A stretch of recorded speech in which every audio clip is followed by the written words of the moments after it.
What is up, hearties, and welcome back to my channel. If you're not subscribed, be sure to hit that subscribe button, and if you don't already follow me on social media, definitely follow me at @theshayjenny.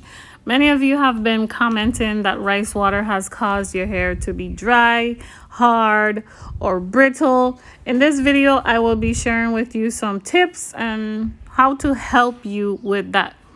Rice water is packed with nutrients and a lot of protein. Based on how long you ferment the rice water determines how potent it is. Before using rice water, always be sure to dilute it with some water.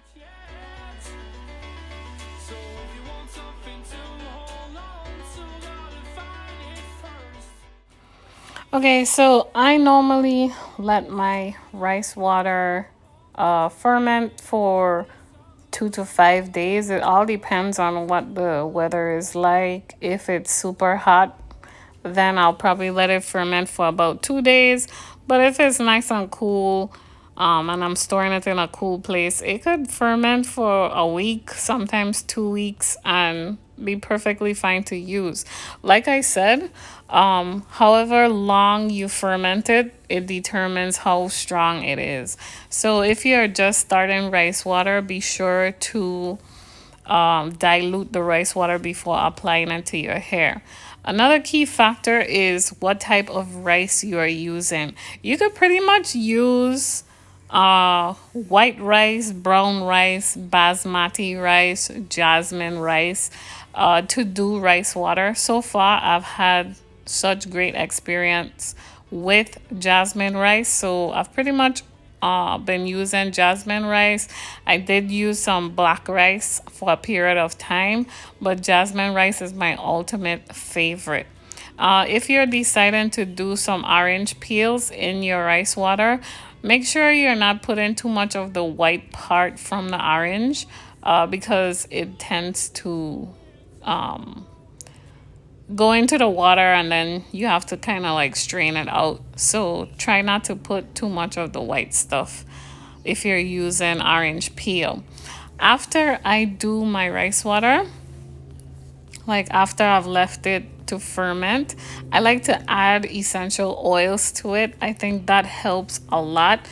So if you have some vitamin E oil, if you have some castor oil, if you have some tea tree oil, even a little coconut oil, you know, you could go ahead and add it to your rice water after it has fermented.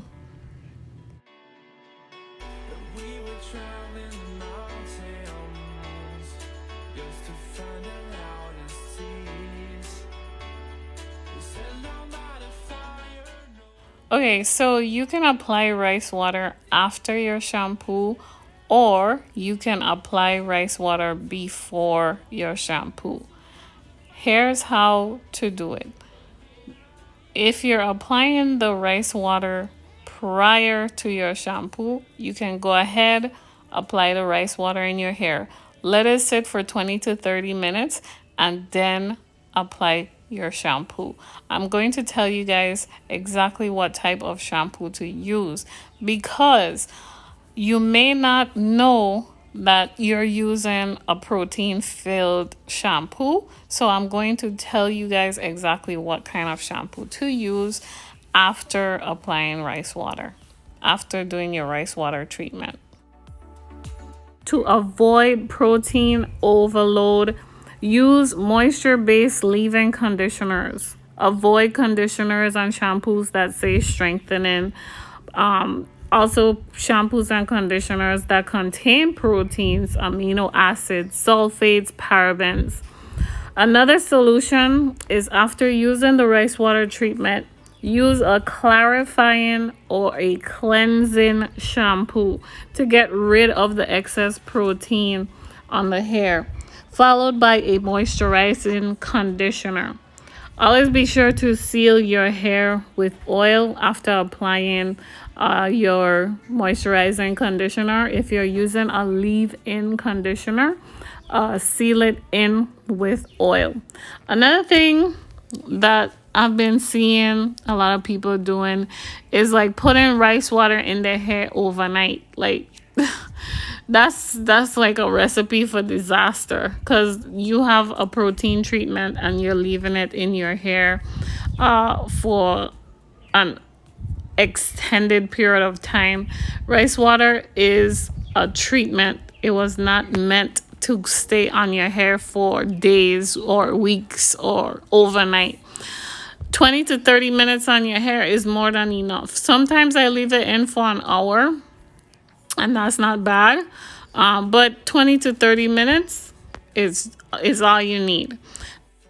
Okay, so right here, I'm just going ahead and adding the rice water to my hair, and then I'm just going to go ahead and let it sit for 20 to 30 minutes. If for any reason you have already gotten a protein overload, you can just go ahead and use cleansing or clarifying shampoo for about 4 to 6 weeks, and then eventually all the excessive protein on your hair will be gone and your hair will be back to itself.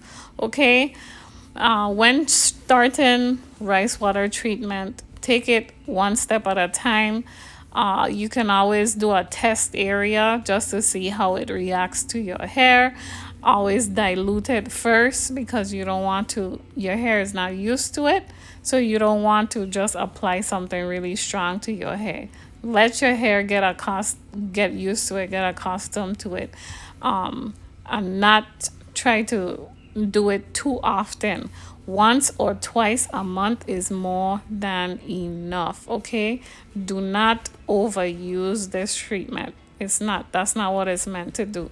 Okay, there are lots of other treatments you could use multiple times that will be good for your hair, such as aloe vera hair mask, our moisturizing treatment. Okay, and it'll work just fine. So I'm just going ahead and rinsing the rice water out my hair, shampooing my hair afterwards, and then I go ahead and I apply my leave-in conditioner. Or you could go ahead and apply any conditioner that is a moisturizing conditioner. And most conditioners are moisturizing conditioners, but some of them have like chemicals in them, so you definitely want to take a look at the ingredients. Happy hair growth journey, and I hope you found this video helpful. If you did, be sure to give me a thumbs up, and if you're not subscribed, don't forget to click that subscribe button. I'll see you guys in the next video. Bye.